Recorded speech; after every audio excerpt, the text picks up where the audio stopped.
on, everybody? It's your boy, That Guy Mile High, 20 back in for another one.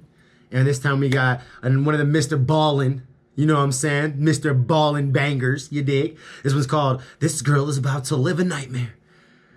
What she did to deserve a nightmare, I don't know. Maybe she just moved into the wrong spot. Maybe she summoned and did some weird Ouija board nonsense. I don't know. We're gonna find out though. Man, that was like a weird stutter. Y'all heard it? I know you caught that. I caught it too. I was trying to say two words at once, and yeah. Anyways, record the screen, hit that full screen, and let's jump into this, man. We got MrBallen with This Girl is About to Live a Nightmare. Let go. Today's story has two significant plot twists, and one of them comes at the very end. So make sure you stick around to hear the entire story. But before we get into that story, if you're a fan of the strange, dark, and mysterious delivered in story format, then you come to the right place. And I'm sure some of y'all are wondering, why does his water look all brown and weird? There's blueberries in it, all right? I've just been putting fresh fruit or frozen fruit. I can't say fresh fruit. Let me take that back. Frozen fruit into my water. You know, kind of just making my own little infused waters and stuff. Been trying to drink a lot more water. Been working out, you know what I'm saying? Your boy been putting on some, you know what I'm saying? Yeah, anyways, let's go. Because that's all we do, and we upload once or twice every week. So if that's of interest to you, please offer to detail the like button's car, but as soon as they give you their keys, just fill their car up with an angry pack of Asian murder hornets. Also, please subscribe to our channel and turn on all notifications. Do what he said. Miss any of our hit the subscribe button, bell noties, story. Like, comment, subscribe, all that. I think I said, well, yeah, don't unsubscribe. Just make sure you subscribe. The secret. Oh, and I got premium now, so we shouldn't have any commercials. The United States is a quiet little town called Millstadt, Illinois. Millstadt is home to about 4,000 people, and had it not been for Ashley Reeves, only those 4,000 people and their friends and family would even know that Millstadt existed. In 2006, Ashley Reeves was a 17-year-old high school student who lived with her parents and her younger sister Casey in Millstadt. Ashley was an excellent student who, even though she was over a year from her high school graduation, she was already thinking about what colleges she wanted to go to. She was also extremely likable and outgoing, and she had this huge infectious smile. Off, if the town is that small, like, how do you really know that you're really outgoing and that you're, like, you know, this really ambitious person? You know what I'm saying? Like, and I'm not trying to knock her. I'm just being realistic. Like, to go from a small town setting to a big town setting in realistic, like, terminology is like a culture shock. You know what I'm saying? Like, you don't know everybody. Everybody walking down the street don't know you. Like, it's not the same vibe or situation. So, like, just because you're real outgoing and this fun person who smiles all the time when you're in a town that, like, you virtually know everybody and they mama and they grandmama and they grandpas and everybody and they cousins and everything else, you know what I'm saying? To go to a place where you're not, you know, like, you wouldn't, like, you probably would be the complete opposite person. You know what I'm saying? So I'm just saying. I don't think that's an accurate, you know, thing to be like, yeah, she was just a great outgoing person. We don't really know. You was in this little small town. That was family. You was with a bunch of cousins of cousins of cousins of cousins. You dig what I'm saying?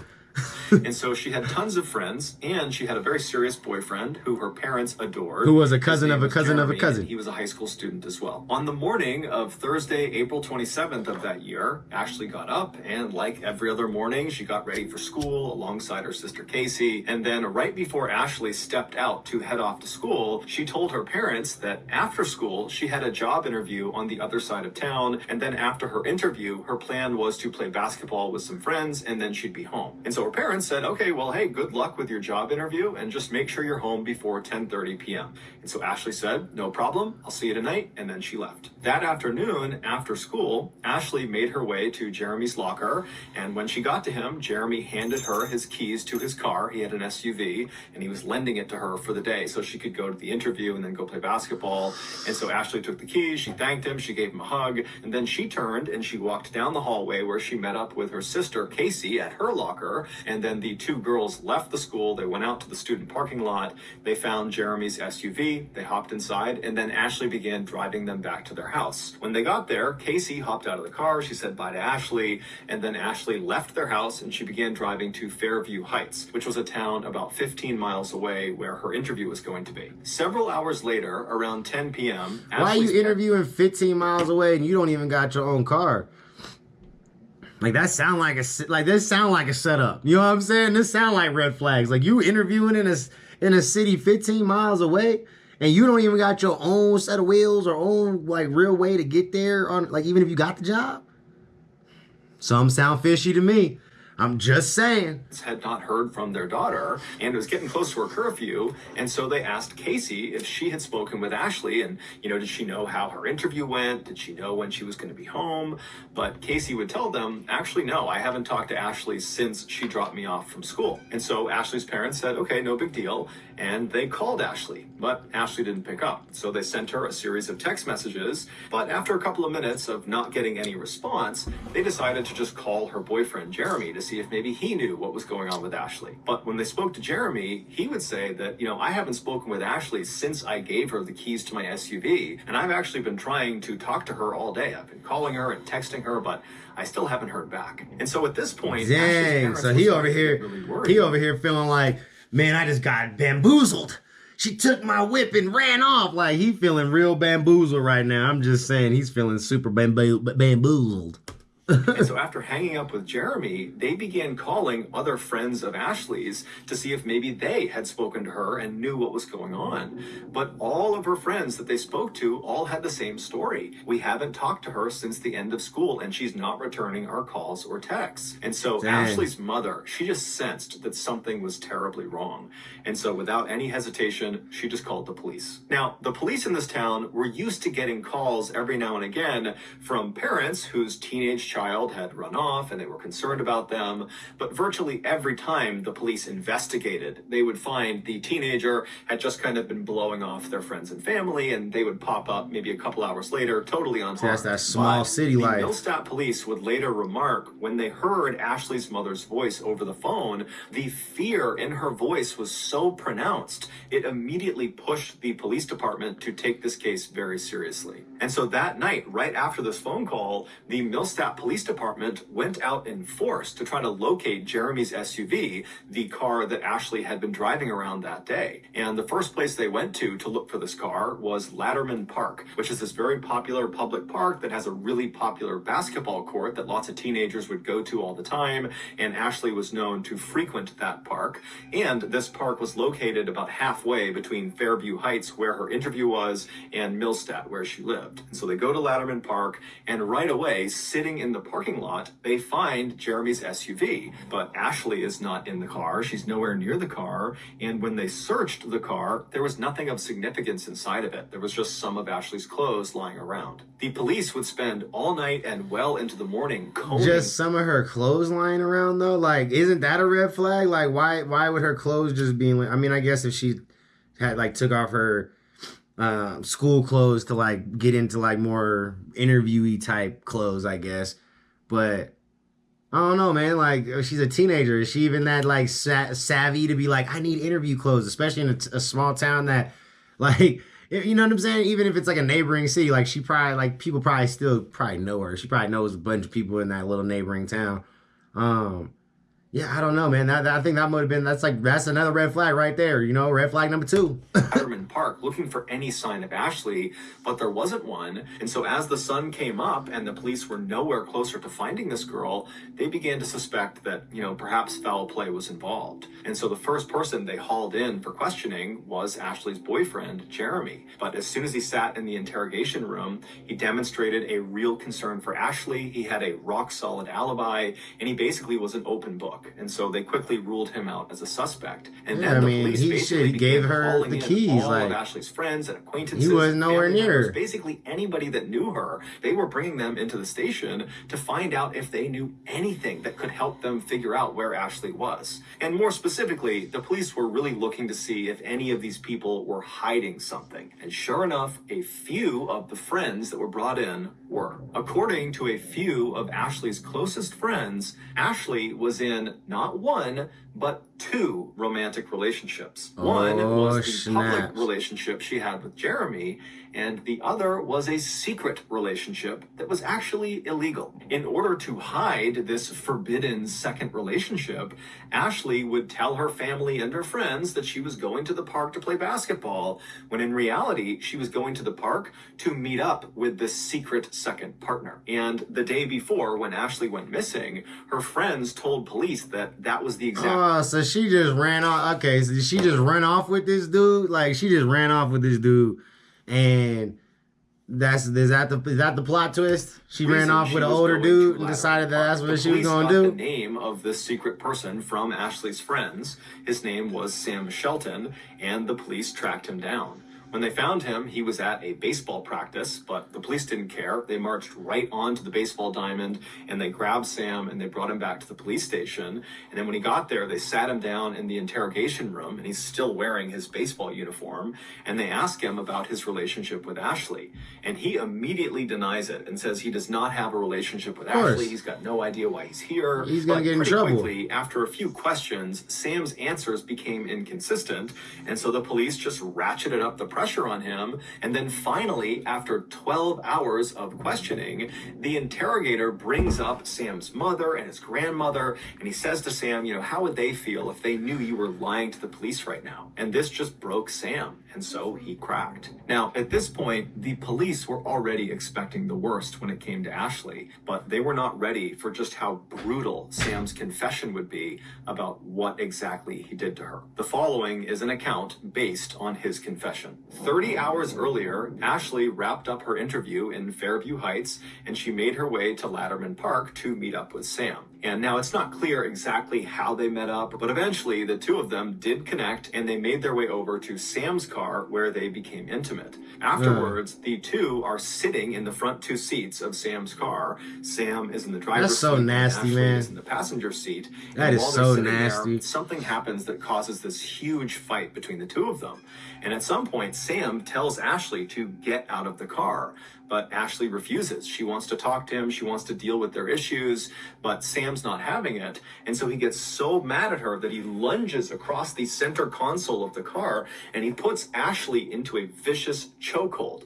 Now, he tells police his plan was to kind of yank her out of the car, but he squeezed so hard around her neck that he heard this loud popping sound coming from her neck. Oh. It was the sound of her neck breaking. And so as soon as he heard it, Sam let go, and Ashley kind of crumpled forward and hit the front dashboard of the car. And so Sam is staring at her, wondering what he should do. He's kind of looking around, making sure no one saw what he just did. And then he reached over and lifted her back up to see if she was still alive, and he saw she was. But instead of trying to get her help, he decides right then and there he's going to kill her. And so he reaches over and he begins choking her. But after several minutes of throttling her, she just wouldn't die. And so Sam pulled his belt off of his waist and he wrapped it around Ashley's neck. And then he began pulling. But he would tell police he couldn't stand looking at Ashley's face while he did this. He said she was staring right at him. Her tongue was coming out of her mouth. She was frothing. And her face was turning this ghastly shade. This is crazy, bro. Oh man, like I was like just thinking like she just ran off with this dude and we gonna find her, like he done broke her neck and then just tried to strangle her, couldn't finish it. So all this girl is doing is just going through just horrible pain. She can't do nothing about it but just deal with it.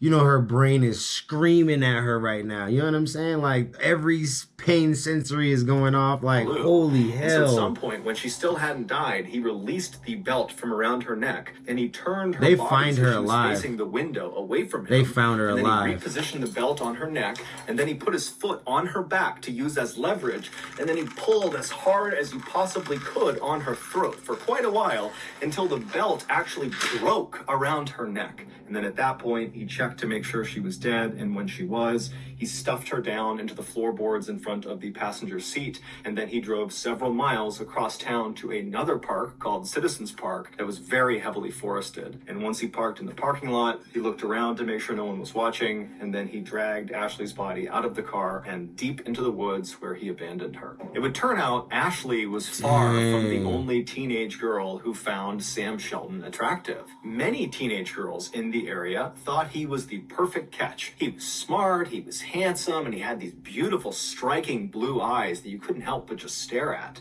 However, there was something unique about Sam that made him fundamentally different than all the other guys at their schools. Sam was not a student. He was a 27-year-old middle school teacher in Millstadt, and he also was the high school baseball coach. He had never been Ashley's teacher directly. However, years earlier, when she was in middle school, he had begun grooming her for exploitation. And so fast forward to 2006, when she was 17, he had effectively manipulated her into believing she was in this romantic relationship with him, when in reality, he was just using his position of power to abuse her. In addition to being a school teacher, Sam was also an aspiring pro wrestler. He would often compete in local showcases under broke the his nickname neck. The Teacher. While Sam was probably nowhere near good enough to actually become a professional wrestler like you would see on TV, he was extremely strong and really knew how to do a chokehold.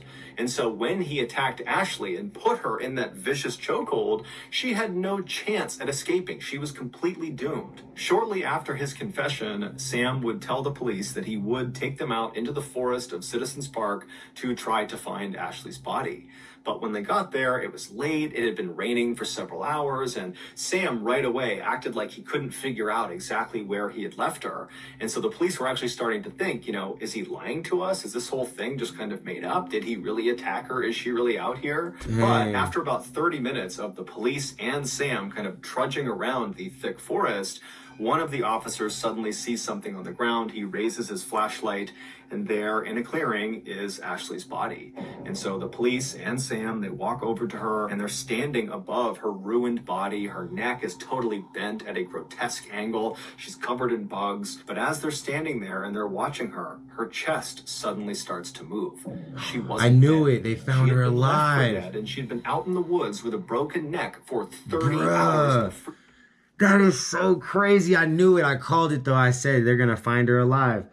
And that's why they said she had to live a nightmare, because she got to live this every day. She's got to remind her every day that she, dang, bro, that's so crazy. She had a t-shirt and some pants on, but she was alive. And so moments later, the paramedics, they come rushing into the forest. They pick her up really gently. They bring her out and they rush her to the hospital, where she'd be put into a medically induced coma. The doctors would tell her family that unfortunately her injuries were just too serious and we don't expect her to ever wake up again. But miraculously, she would.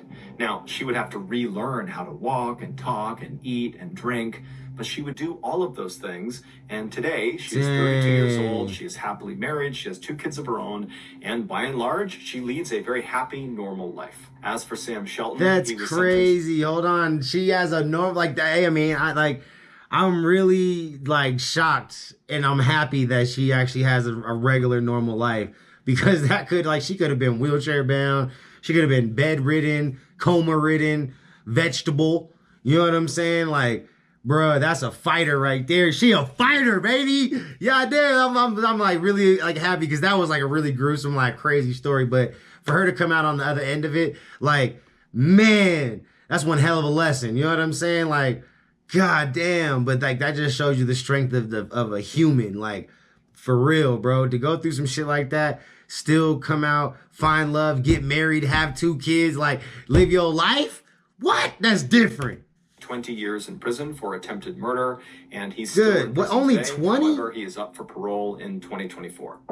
Only 20? So that's going to do it. If you got something out of today's episode and you haven't done this already, but she didn't die, though. That's why. Detail the like button's car, but as soon as they give you the keys, just fill their car up with an angry. That's a crazy story, man. I'm really excited and happy that it didn't go crazy sour south, and she died, or you know, like you don't, it's not very often you get like happy endings. You know what I'm saying? A lot of MrBallen's stories don't have happy endings, bro. Like, let's be real. But anyways, man, y'all let me know what y'all thought about that story down in the comments below, and I will catch you on the next one. Peace.